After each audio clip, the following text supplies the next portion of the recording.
Assalamualaikum warahmatullahi wabarakatuh. Ini adalah sebuah kisah tentang pertemuan dua tokoh besar dalam Islam, yaitu antara Dajjal dan Nabiullah Khidir alaihissalam.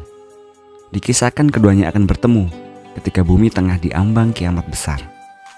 Dajjal adalah manusia yang akan hidup sampai akhir zaman. Begitu juga Nabiullah Khidir alaihissalam. Banyak ulama berpendapat jika Nabi Khidir masih hidup sampai hari ini, dan jika dihitung usia beliau lebih dari 6.000 tahun. Dan dikisahkan Dajjal memegal kepala Nabi Khidir ketika keduanya bertemu di hari kiamat. Lalu bagaimana kisahnya? Di video kali ini kita akan membahas tentang kisah pertemuan Nabi Khidir alaihissalam dan juga Dajjal di akhir zaman. Sepanjang sejarah kehidupan manusia dari Nabi Adam hingga hari kiamat nanti, hanya Dajjal yang memiliki kemampuan menipu dan membuat fitnah terbesar sepanjang sejarah. Sampai-sampai Rasulullah SAW pernah bersabda, tidak ada satupun makhluk sejak Adam diciptakan hingga terjadinya kiamat nanti yang fitnahnya lebih besar dari fitnah Dajjal. Hadis riwayat Muslim. Jika Dajjal sudah muncul, artinya saat itu bumi telah diambang kiamat kubro atau kiamat besar. Saat ini Dajjal sedang dipenjara di suatu pulau dan menunggu waktu untuk keluar. Dajjal ini menunggu bumi kita mengalami musim kemarau parah selama 3 tahun. Ini bukanlah musim kemarau seperti sekarang ini. Saat itu adalah masa yang sangat sulit. Tanaman gagal panen, hewan ternak banyak yang mati, tak ada air sama sekali yang menetes ke bumi. Tanah menjadi luar biasa kering dan tentunya suhu menjadi sangat panas. Pada tahun pertama musim kemarau, Allah SWT memerintahkan langit untuk menahan sepertiga hujan dan memerintahkan bumi untuk menahan sepertiga tanamannya agar tak panen dan berbuah. Kemudian di tahun kedua menjadi semakin parah. 2/3 air hujan dan tanaman pun ditahan. Dan di tahun ketiga, seluruh air dan tanaman ditahan. Setetes pun hujan tak akan turun pada tahun itu, dan tak ada satupun tanaman di dunia ini yang akan berbuah. Pastinya pada saat itu populasi hewan ternak akan sangat menipis, bahkan mungkin akan habis. Pada saat itulah manusia akan benar-benar merasa kelaparan dan kesusahan yang teramat sangat. Kemudian pada saat itu pula, rantai setinggi 46 meter yang mengikat Dajjal akan terlepas.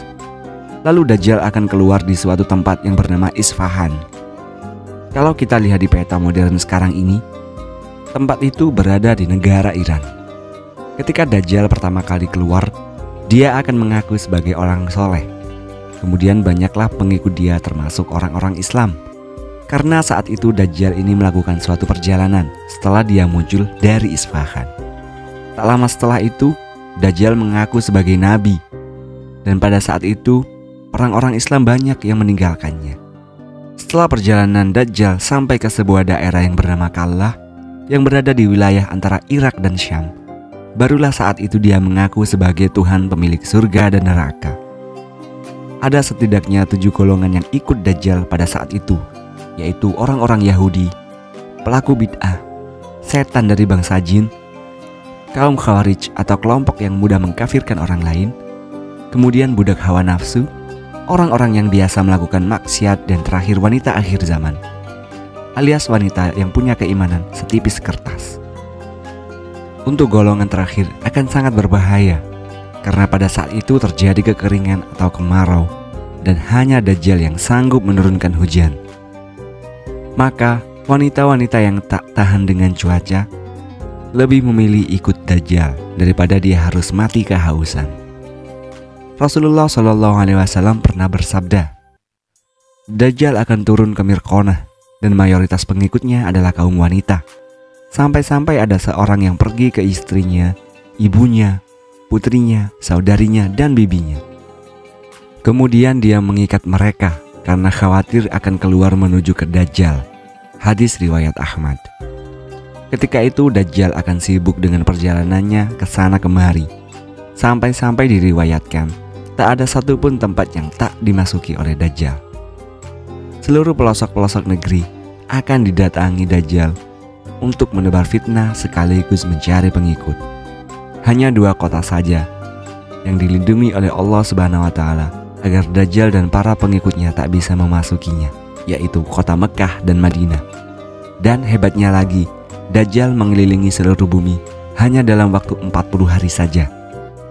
Kemudian setelah fitnah Dajjal telah mencapai puncaknya, maka muncullah Nabiullah Khidir alaihi salam yang akan membongkar segala fitnah dan tipu daya dari Dajjal ini. Nabi Khidir akan bersaksi dan meyakinkan kepada seluruh umat manusia bahwa inilah Dajjal akhir zaman yang sesungguhnya. Beliau akan menjelaskan semua kebohongan yang telah dibuat oleh Dajjal. Setelah Nabi Khidir alaihi salam bersaksi di hadapan umat manusia, Dajjal memenggal kepala Nabiullah Khidir. Setelah itu, Dajjal memamerkan seluruh kekuatannya kepada umat manusia dengan maksud untuk merapuhkan keyakinan mereka atas persaksian Nabi Khidir. Dan untuk lebih meyakinkan lagi, dia menunjukkan keahlian sihir yang luar biasa. Saat itu Dajjal akan menghidupkan kembali Nabi Khidir yang sudah terpenggal. Setelah berhasil dihidupkan, dengan bangga Dajjal berkata kepada orang-orang tersebut, "Bukankah kalian telah melihat kekuasaanku sebagai Tuhan?" Maka semakin yakinlah ketika orang-orang itu yang telah mengikuti Dajjal. Mereka menjadi semakin percaya kalau Dajjal yang ada di hadapannya itu adalah Tuhan. Lalu Nabiullah Khidir kembali menentang perkataan Dajjal tersebut. Beliau berkata, "Wahai umat manusia, dia tak akan melakukan hal seperti ini lagi terhadap seseorang setelah aku."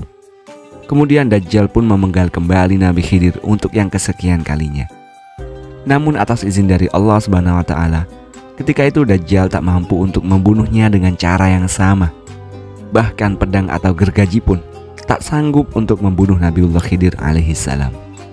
Kemudian dikisahkan Dajjal melempar Nabi Khidir ke neraka terakhir.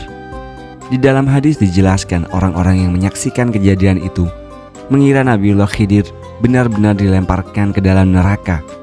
Dan Rasulullah SAW pun segera menegaskan, padahal ia dilemparkan ke surganya Allah Subhanahu wa Ta'ala. Derajatnya mulia dan dia adalah syuhada di sisi Allah Subhanahu wa Ta'ala. Setelah kejadian itu, barulah sebagian umat semakin yakin dan segera berbaiat kepada Imam Mahdi. Rasulullah SAW bersabda, "Pria ini adalah orang yang derajatnya paling dekat denganku, sekaligus syuhada yang paling agung di mata Tuhan semesta alam." Ajal Nabi Khidir ditunda sampai ia mengingkari Dajjal. 2 kutipan hadis tersebut berasal dari riwayat Abu Sa'id Al-Khudri.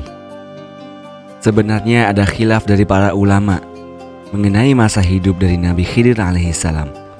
Sebagian mengatakan Nabi Khidir telah lama wafat.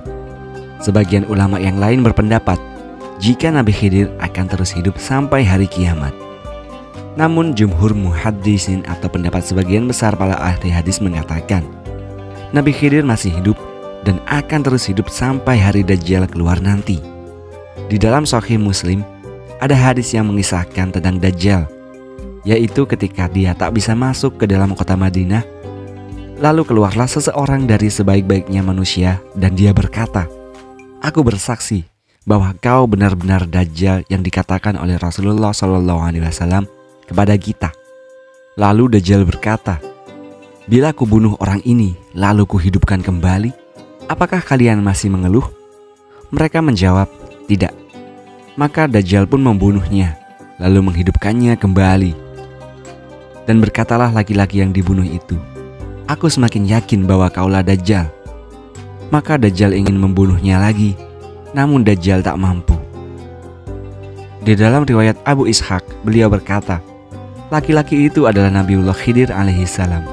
Hadis riwayat Muslim nomor 2938 Sahih. Kemudian ada riwayat dari Imam Nawawi yang mengatakan, jumhur ulama mengatakan bahwa ia masih hidup, sebagaimana dijelaskan dalam hadis keutamaannya, dan mengenai kehidupan Khidir ini adalah kabar yang sahih. Syarh Imam Nawawi ala Sahih Muslim juz 16 halaman 90 dan juz 18 halaman 72. Selain itu juga dijelaskan bahwa datanglah seorang lelaki asing melawat Rasulullah SAW. Ketika itu beliau tengah wafat, Maka berkatalah Sayyidina Abu Bakar dan Sayyidina Ali bin Abi Thalib, lelaki itu adalah saudara Rasulullah SAW, yaitu Khidir. Mustadrak ala Shahihain hadis nomor 4392, Tafsir Ibnu Katsir juz 1 halaman 436. Jika Nabiullah Khidir masih hidup hingga hari ini, muncullah sebuah pertanyaan. Apakah Nabi Khidir menikah dan mempunyai keturunan? Jawabannya adalah tak ada satupun riwayat yang mengatakan jika Nabi Khidir menikah dan mempunyai anak. Namun dijelaskan oleh Imam Nawawi bahwasanya Nabi Khidir tinggal di laut dan beribadah di laut. Imam Nawawi berpendapat demikian berdasarkan isi surat Al-Kahfi yang mengisahkan Nabi Musa bertemu Nabi Khidir yang sedang beribadah di tengah laut. Dan ada beberapa kisah para waliullah, orang-orang soleh dan ulama yang pernah berjumpa dengan Nabiullah Khidir alaihissalam. Memang kita tidak diharuskan untuk percaya, namun semua hal itu bukanlah sesuatu yang mustahil. Sebagian ulama juga menjelaskan bahwasanya ciri-ciri Nabi Khidir adalah beliau memiliki ibu jari yang tak bertulang, dan memang tanda beliau demikian sejak lahir.